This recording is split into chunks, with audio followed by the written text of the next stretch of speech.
It was a quiet night on the farm. The crickets sang in the grass and the wind pushed softly against the barn doors. Old Samuel Briggs sat on his porch with a cup of coffee, watching the stars. He was used to silence, used to the still nights where nothing ever changed. But that night something was different. He heard at first a sharp noise like wood scratching against wood. It came from his barn. Sam set his coffee down. He thought maybe it was a raccoon or a fox that had slipped in. He grabbed his flashlight in one hand, his shotgun in the other. The barn was old, the boards worn and the nails loose. Any animal could sneak inside. But as he walked closer, the noise grew stranger. It wasn't the sound of an animal scratching. It was softer, almost like crying. He paused outside the barn door, heart beating faster than he liked. He was not a man who scared easily, but something about the sound made his stomach tighten. He pushed the door slowly, the rusty hinges squealing. The smell of hay and dust filled the air. He lifted the flashlight and swept the beam across the floor. At first he saw nothing. Just hay bales, tools, and the old tractor he hadn't used in years. Then in the far corner the light caught something unusual. A small shape curled up in the straw. The crying stopped the moment the light hit it. Sam froze, his finger resting on the trigger of the shotgun. The figure shifted, turning toward him. And then his world changed forever. It was not a raccoon. It was not a fox. It was not any animal he had ever seen. It was a child, or at least it looked like one. Small, thin, trembling. But its skin glowed faintly in the light, a pale silver blue. Its eyes were large, far too large for its face, shining like pools of liquid light. And the most shocking thing, there was blood. Dark and strange, dripping down its arm. The child was hurt. Sam lowered the shotgun, though his hands shook. The creature flinched, trying to push itself deeper into the hay. It was scared of him. He saw the fear in those wide, glowing eyes. "Easy," he whispered, his voice rough. "I'm not gonna hurt you." He wasn't sure if it understood, but the words came out anyway. He stepped closer, slow, careful. The child whimpered, a sound that pierced him deeper than any bullet could. She looked too small, too weak. Whatever she was, she needed help. Sam lowered the shotgun to the ground and set the flashlight on a beam of wood, so the light stayed on her. Then he knelt, keeping his hands open where she could see. "You're hurt," he murmured. "Let me help." The child shook her head as if she didn't trust him. But when she moved, Sam saw how bad the wound was. Something sharp had cut deep across her side. She couldn't last long like that. He reached into his pocket, pulled out an old handkerchief and held it out. "Here, just hold it there." Slowly, with shaking hands, she reached for it. Her fingers were long and thin, tipped with small, soft nails. Not claws, not dangerous. She pressed the cloth to her wound, and for a moment her glowing eyes met his. Sam saw not a monster, but a child, a lost, frightened child. And he felt his decision settle in his chest. He would help her. He didn't care what she was. He didn't care where she came from. No one, child, human or not, deserved to bleed out alone in the dark. But as he lifted her carefully into his arms, he heard something else. A sound from far above, engines, low, rumbling engines crossing the night sky. He glanced up through the barn roof and saw faint red lights moving across the stars. They were searching for her. Sam held the small, injured alien girl tighter. He knew in that moment that his quiet life was over. His kindness had already tied him to her fate. And whoever was looking for her would soon come knocking. Samuel Briggs did not sleep that night. He couldn't. The small alien girl lay on his old couch wrapped in a blanket that had once belonged to his daughter. Her breathing was soft and shallow but steady. Sam sat in a wooden chair across from her, shotgun resting against his leg, listening to the faint hum of the night outside.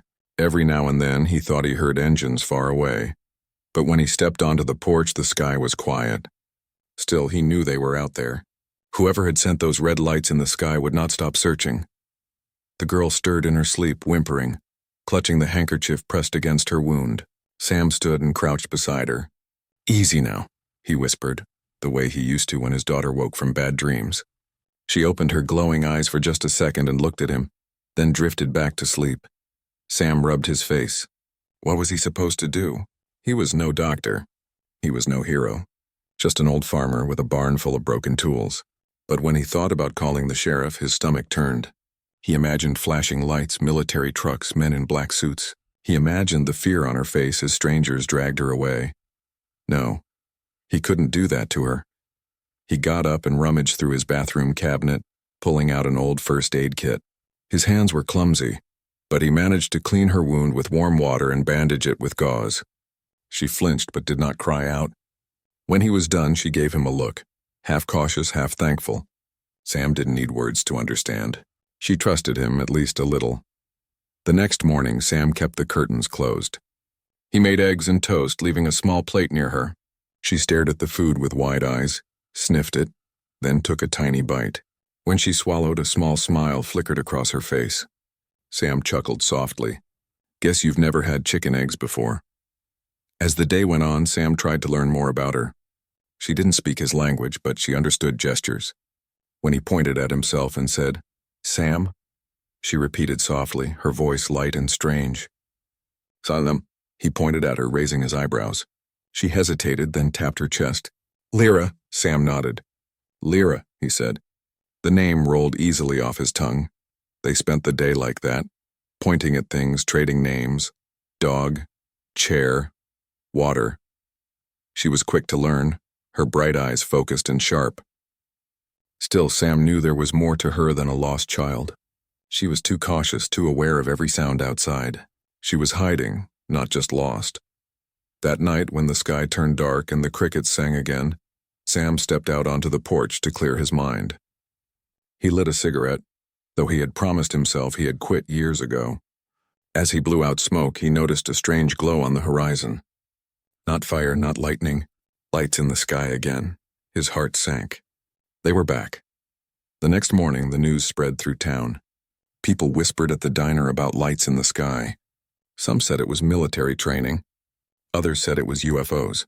Sam stayed quiet, sipping his coffee, pretending not to care. But when he left the diner, he noticed 2 black SUVs parked near the gas station. Men in suits stood outside, speaking into radios. "Agents." Sam's chest tightened. He drove straight home, hands gripping the wheel. When he pulled into the driveway, he saw Lyra standing in the window, watching. He raised a hand for her to step back. "Stay low," he muttered. Inside, he packed supplies, cans of food, bottles of water, extra blankets. He didn't know how long they could stay hidden, but he had to prepare. Lyra helped quietly, handing him things as if she understood the danger. Her eyes were wide with fear, but she didn't cry. She was stronger than she looked. That night, as Sam sat by the fireplace, Lyra drew something on a piece of paper. Her small hands clutched the pencil tightly as she sketched a rough shape. A ship, large and sharp, with glowing red lights. Then she drew smaller figures, tall, thin, with jagged shapes where their faces should be. She tapped the paper, then tapped her wound, then pointed outside. Sam swallowed hard. "They did this to you?" She nodded once, eyes downcast. His heart burned with anger. Not only was she lost and alone, but she was being hunted, and now those hunters were in his town. The next morning, Sam heard a knock at his door. He tensed, shotgun within reach. Through the peephole, he saw 2 men in black suits. One held a badge. The other scanned the horizon like a hawk. "Mr. Briggs," the first man called. "We're conducting an investigation." "May we come in?" Sam's grip tightened on the shotgun. He glanced back. Lyra crouched behind the couch, trembling. Her glowing eyes met his. He knew what she was asking without words. "Don't let them find me." Sam straightened his back, set his face in a stern look, and opened the door just a crack. "Investigation? What for?" he asked, voice calm but hard. The agent smiled thinly. "Just routine. We've had reports of strange sightings in the area. We're checking in with locals." Sam kept his body blocking the doorway. "I've seen nothing," he said. "Just raccoons and coyotes." The agent's smile didn't reach his eyes. He leaned closer. "If you do see anything unusual, Mr. Briggs, you'd better tell us, for your own safety." Sam shut the door in his face. Behind him, Lyra was shaking, her small hands gripping the blanket tight. Sam walked over, knelt beside her, and placed a steady hand on her shoulder. "Don't worry," he whispered. "They're not taking you. Not while I'm still breathing." The days that followed were tense. Sam lived as if every knock at the door could end everything. He kept the curtains shut, the lights low, and his shotgun close. Lyra stayed mostly in the back room, sitting quietly, always listening. She was alert, her glowing eyes darting at every sound outside. The agents didn't leave town. Their black SUVs could be seen parked near the diner, the gas station, even down dirt roads where no outsider ever drove. Neighbors whispered that the government was hiding something, but nobody knew the truth. Sam knew, he could feel it.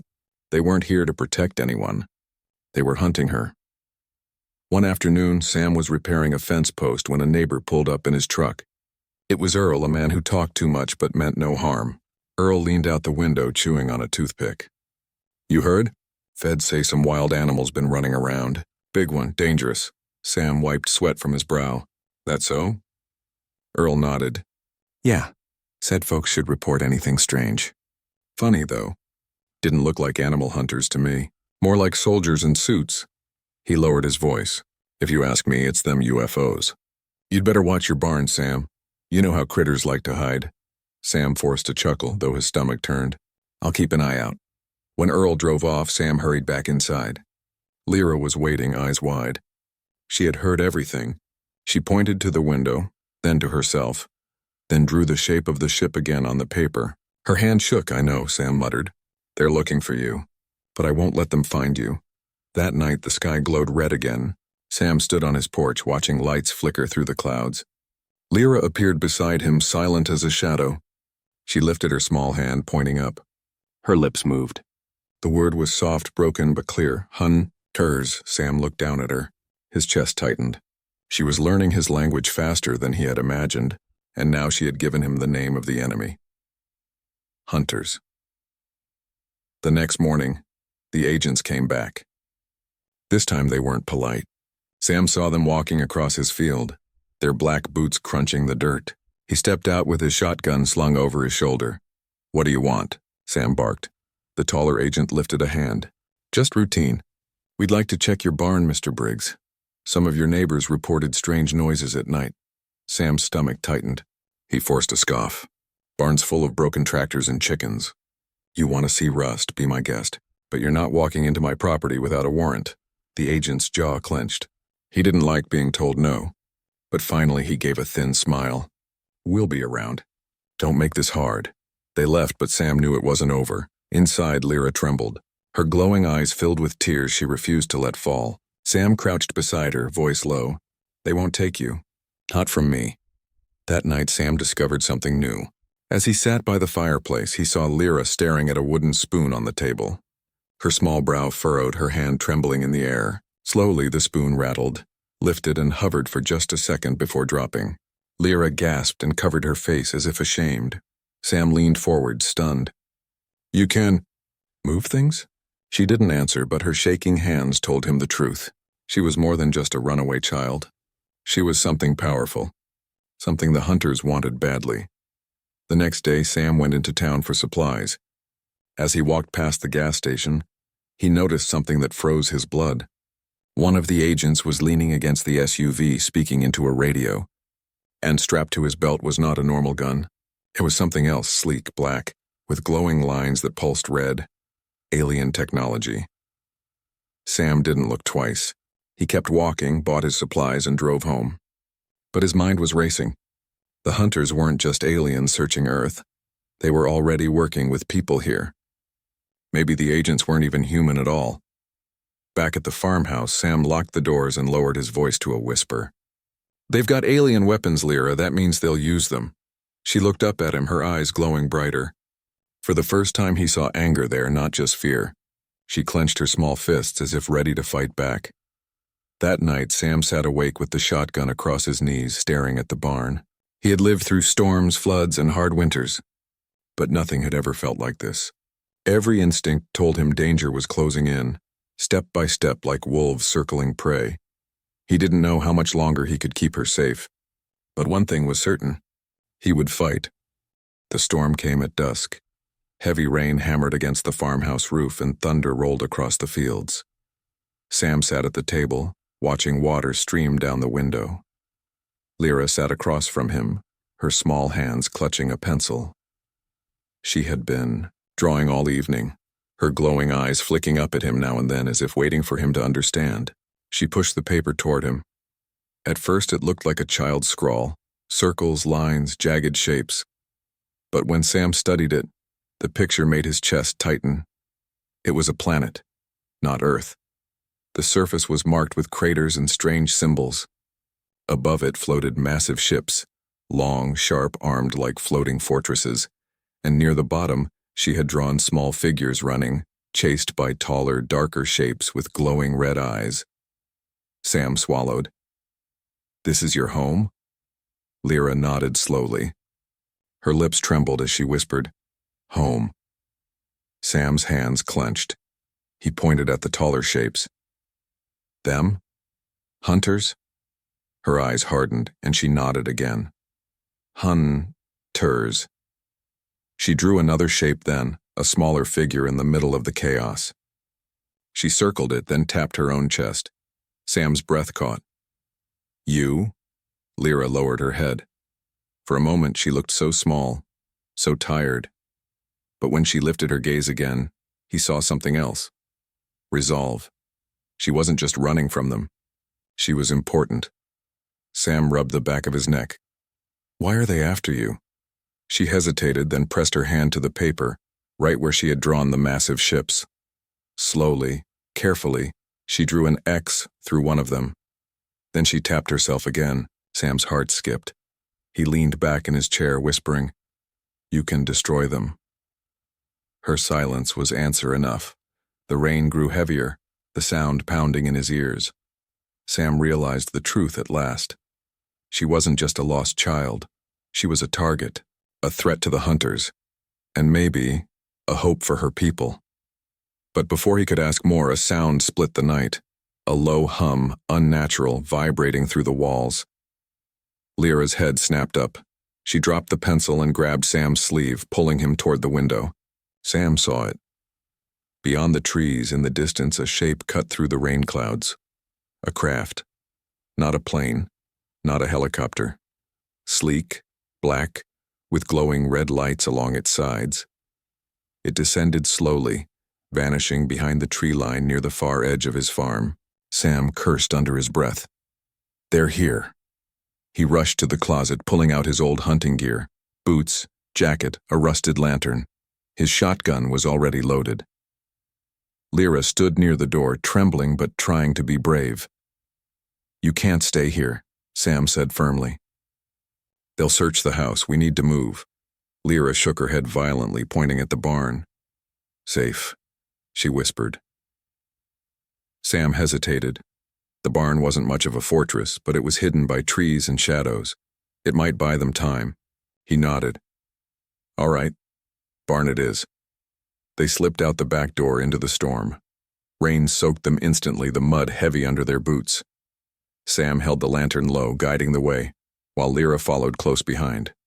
Lightning cracked across the sky, and for a moment Sam thought he saw movement near the fields. Tall figures, too straight, too still to be human. When they reached the barn, Sam shoved the door closed behind them. He set the lantern on a crate, casting long shadows over the hay.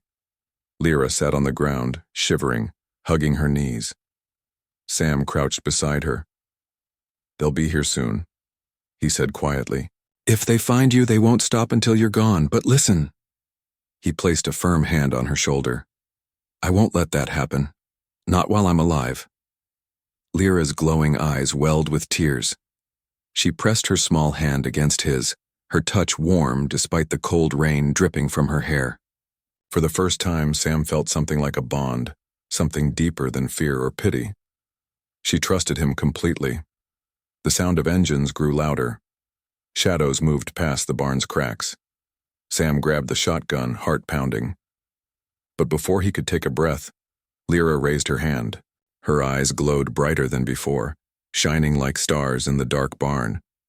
The lantern flickered. The air itself seemed to hum. Hay lifted gently from the floor, swirling around her as if caught in an invisible breeze. She closed her eyes, lips moving in soft words he couldn't understand. Sam lowered the shotgun slowly, staring in awe. She wasn't helpless. She wasn't just a child. She was something powerful, something the hunters feared. Outside, heavy boots crunched in the mud. Strange voices hissed in the night, sharp and guttural. Sam raised his shotgun again, determination burning in his chest.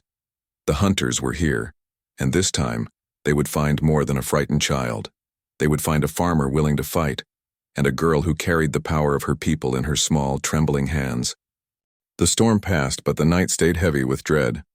The barn was dark except for the weak glow of the lantern. Outside, the crunch of boots moved closer, circling the farmhouse and fields. Sam's grip on his shotgun tightened. He looked at Lyra. She sat on the hay, her glowing eyes fixed on him. She was scared, but there was no panic in her. Instead, there was trust. She trusted him to make the choice. Sam swallowed hard. He could run. He could try to take her into the woods, maybe disappear before the hunters searched the barn. Or he could hand her over and hope they left him alone. That thought made his stomach twist. He had seen her wounds, her fear. He had seen her small hands glow with power she barely understood. No child should face this kind of hunt alone.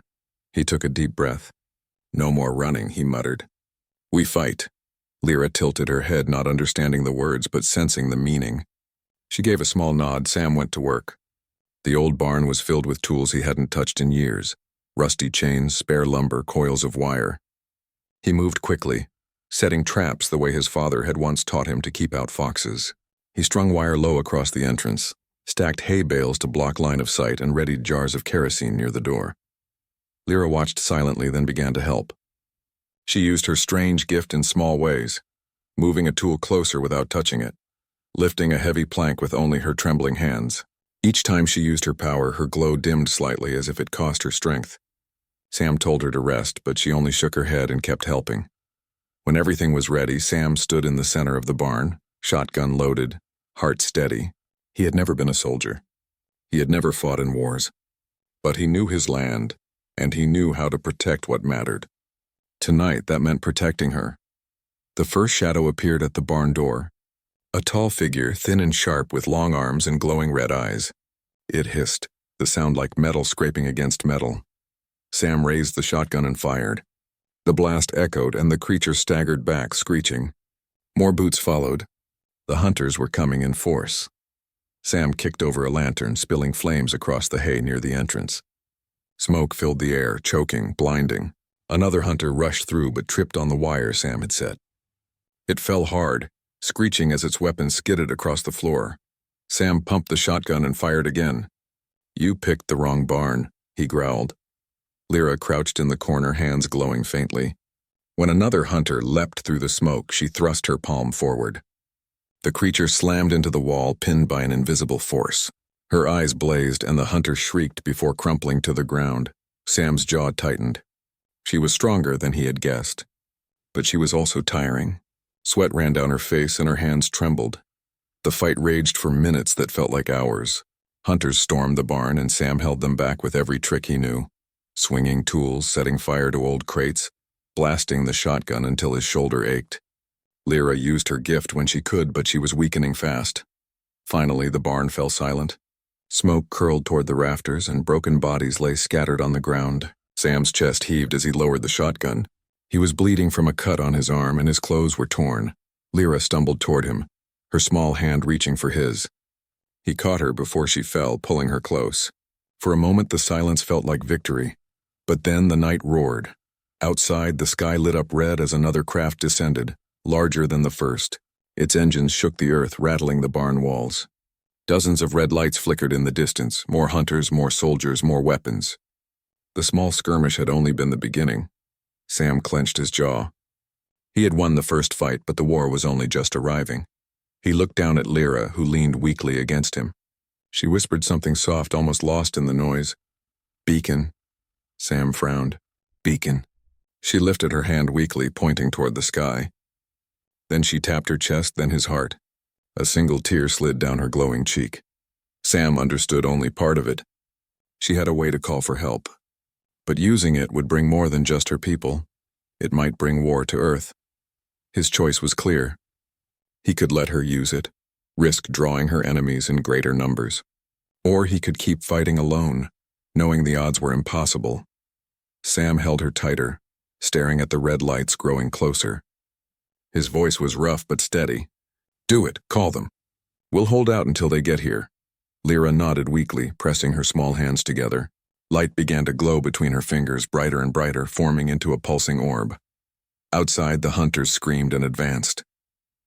The farm shook under their march. Inside, a farmer and an alien child prepared to make their final stand. The ground shook as the large craft settled in the distant field. Its red lights cut through the night like burning eyes. The hum of its engines rattled the barn walls. Sam stood with his shotgun in hand, sweat and soot on his face. Lyra knelt in the hay, her hands glowing brighter as she worked to finish the beacon. The orb of light between her palms pulsed like a heartbeat, sending faint waves of energy through the air. Outside, the hunters gathered. Their shapes moved in the dark, dozens, maybe more. Their hiss carried on the wind, cold and sharp. Sam's chest tightened, but he refused to back down. This was his land, his barn, his fight. He stepped to the doorway, shotgun raised. The first hunter charged through the smoke. Sam fired, the blast knocking it backward. Another rushed in, tall and lean, claws outstretched. Sam swung a pitchfork from the wall, driving it hard. The creature shrieked and fell. Behind him, Lyra gasped as the beacon glowed brighter.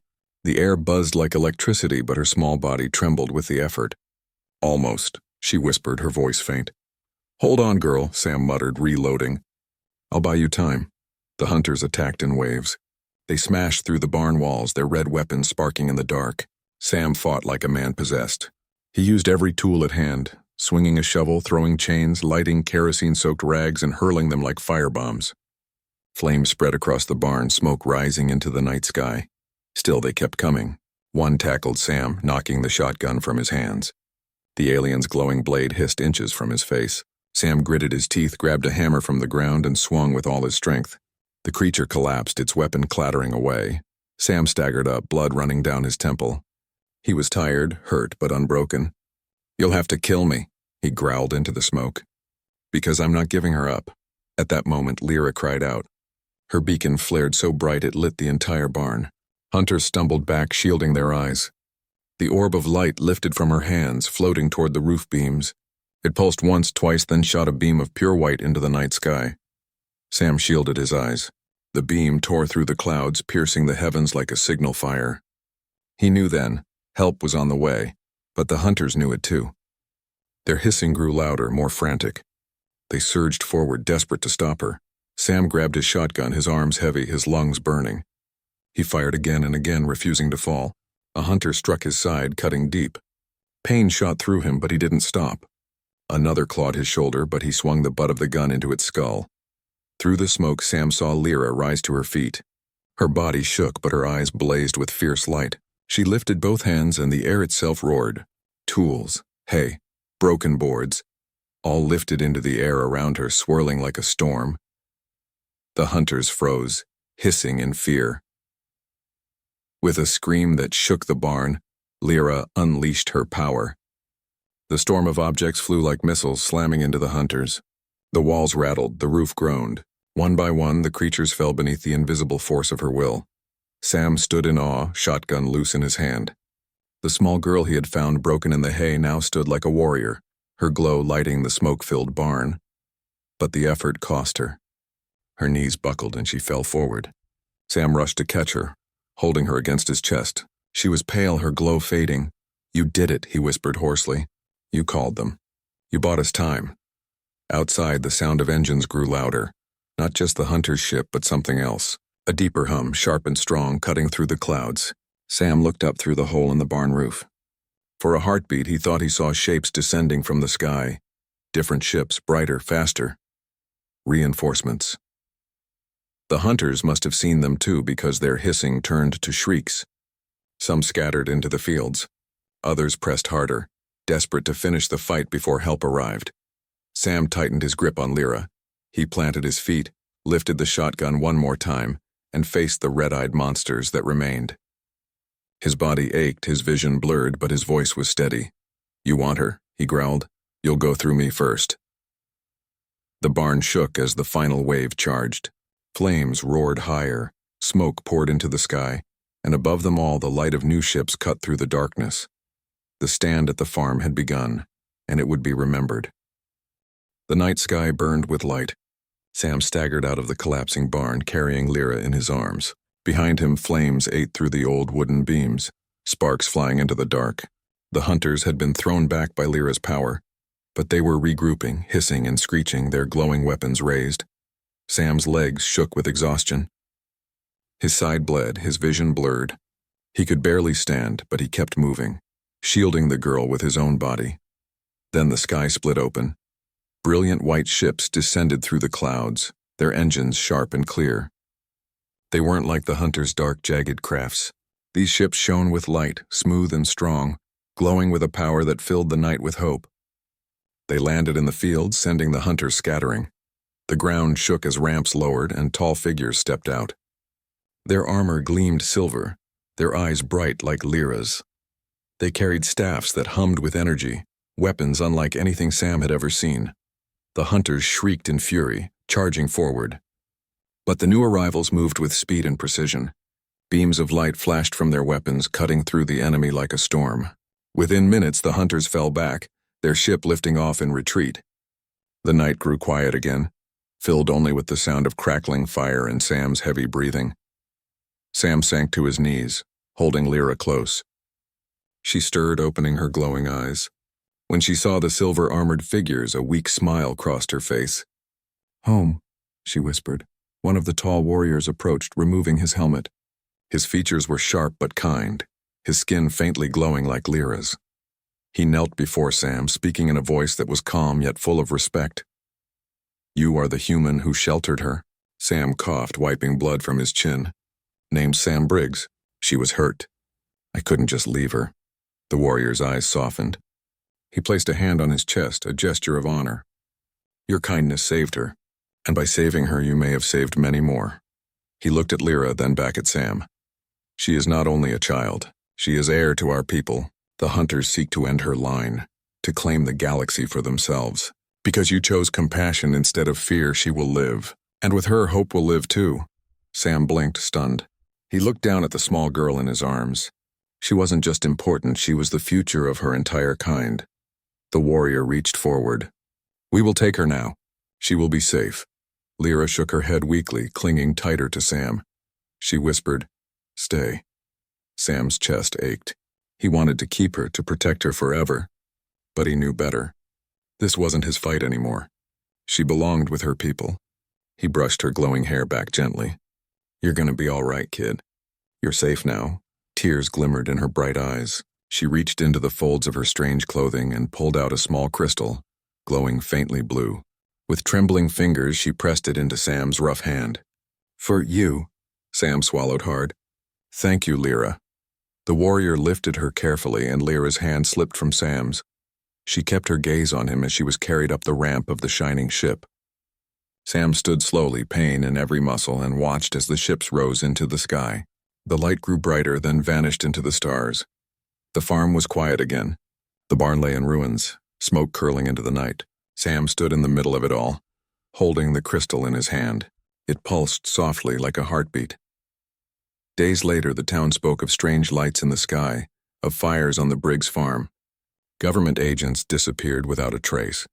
People asked Sam what happened, but he only shrugged, saying the storm had been rough that night. Years passed. Sam grew older, slower. The barn was rebuilt, the fields tended again. But he kept the crystal by his bed, its soft glow never fading. Then, one evening, as he sat on his porch sipping coffee, the sky filled with light again. But this time it wasn't hunters. It was a fleet of silver ships descending slowly, peacefully. The world would never be the same. Humanity's first contact had come not with war, but with gratitude, and at the center of it all was a farmer who had once chosen kindness over fear. When the alien envoys stepped onto Earth's soil, they asked for Samuel Briggs by name. They bowed before him, speaking words that would echo across history. "The man who saved our child saved the future of the stars." Sam only smiled, shaking his head. "All I did," he said softly, "was help a little girl who needed it." But deep inside he knew it was more. His act of compassion had changed not only one life, not only one world, but the galaxy itself. Sometimes the greatest victories don't come from strength, but from simple kindness. Humanity's gift was not its weapons, but its heart.